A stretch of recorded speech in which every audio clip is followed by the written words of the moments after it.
आज मैं बहुत खुश हूँ। सब कितने बदल गए हैं। सब तेरी संगत का ही असर है। बड़े मामा भी बदल जाएंगे, मैं कह रहा हूँ।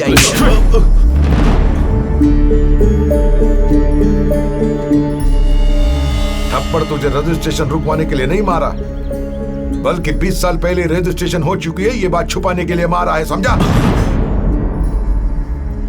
20 साल पहले ही रजिस्ट्रेशन हो चुकी है। लगता है सब असलियत जान गए हैं। सब लोग तेरी मीठी मीठी बातों में ऐसे आ गए जैसे मैग्नेट लोहे से चिपकता है, क्योंकि उन बेचारों को तो तेरी असलियत का अंदाजा ही नहीं था। मौसी प्लीज, मौसी मौसी मौसी एक प्लीज मौसी। मौसी बोलता है बेशरम कहीं का। मामा जी आप तो कुछ कहिए ना। तू हंसाता नहीं तो चलता, लेकिन तूने तो रुला दिया।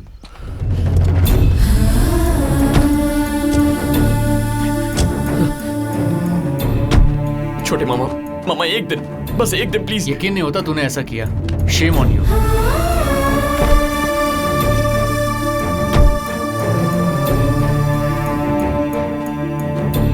मामा जी प्लीज कल तक रुक जाइए मामा जी, फिर मैं इस घर पर अपनी परछाई भी नहीं पड़ने दूंगा। आपकी कसम खाता हूँ, प्लीज मामा जी प्लीज। एक दिन मतलब हमें रुकवा कर हमारा मर्डर करके सारी जायदाद हड़पना चाहता है ना तू?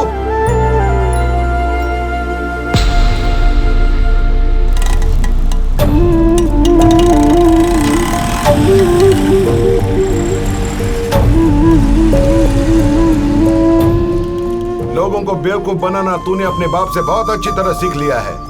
बोला था ना तू और तेरा बाप एक जैसे है।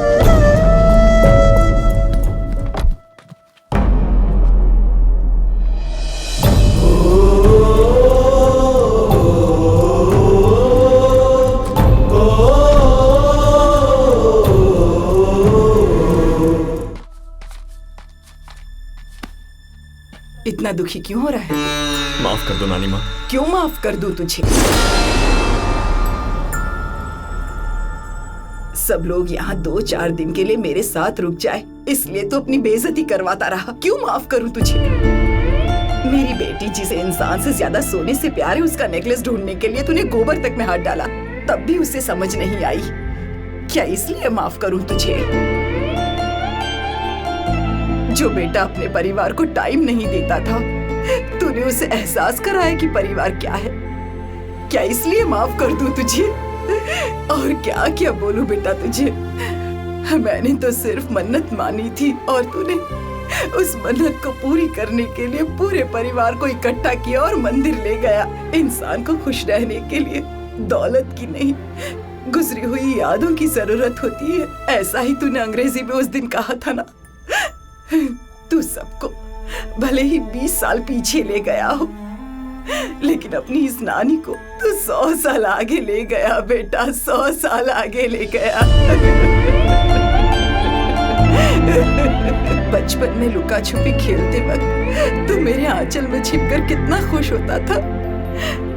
उसके बदले में आज तूने मुझे सारी खुशियां दे दी बेटा।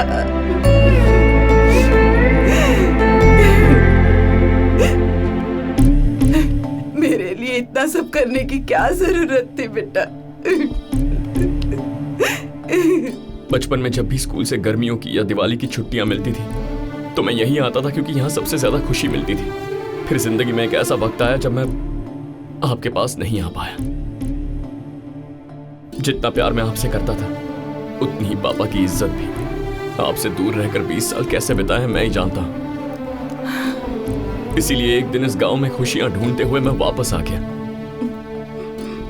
आपकी खुशी में ही मेरी खुशी है नानी माँ, और आपकी खुशी तो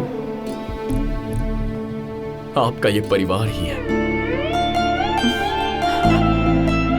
इसलिए सबको एक साथ लाने के लिए मैंने ये सब किया।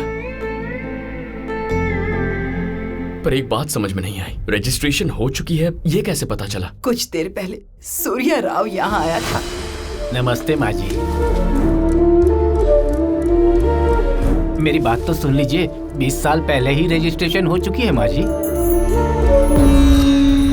गुजरने से पहले ही मालिक साहब ने मुझे ये सारे कागजात दे दिए थे माँ जी। रजिस्ट्रेशन के दौरान उन्होंने मुझसे कहा, अगर ये कागज आपके बच्चों के हाथ लग गए तो वो आपको छोड़कर चले जाएंगे। और कहा कि जब आप लोग सब मिलजुल कर रहने लगे तब आपको ये कागज दे दूं। कल मैं यहाँ पर आया था और आप लोगों को इतना खुश देखा, इसलिए आज ये कागज आपको देने चला आया। 20 साल पहले ही उन्होंने इतनी बड़ी बात सोच ली थी। और ये सब आपके नाती ने ही तो मुझसे करवाया है। ये लो बेटा। ये क्या है काका? जायदाद के कागजात। आपके नाना जी ने 20 साल पहले ही सारी जायदाद सब बच्चों में बराबर बांट दी थी। काका, घर में पता चला रजिस्ट्रेशन हो चुकी है तो वो सब फौरन निकल जाएंगे। हाँ। फिलहाल ये अपने पास रखिए। इतने दिनों तक आपको तकलीफ देता रहा, मुझे माफ कर दीजिएगा माँ जी। कोई बात नहीं सूर्या, अब मैं चलता हूँ। ठीक है।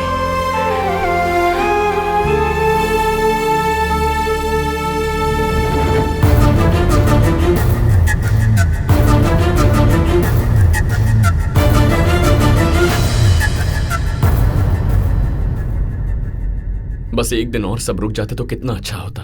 कोई बात नहीं, जिंदगी भर की खुशी मुझे इन 20 दिनों में मिल गई है बेटा। आज मैं सच में बहुत खुश हूँ। मुझे माफ कर दो नानी माँ, पर एक दिन और रुक जाते तो अच्छा होता। लेकिन क्यों बेटा? कल नाना जी की बरसी है नानी माँ।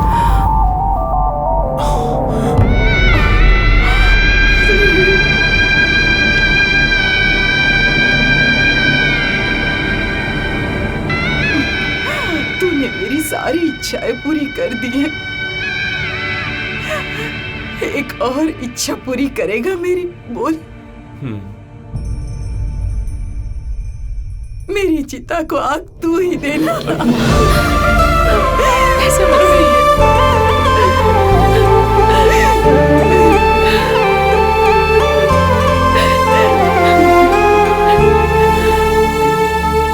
ए, 20 साल पहले रजिस्ट्रेशन हो गया तो तूने मुझे ये बात नहीं बताई तो कोई बात नहीं, पर मैं बिल्कुल सच बोलता हूँ संतोष।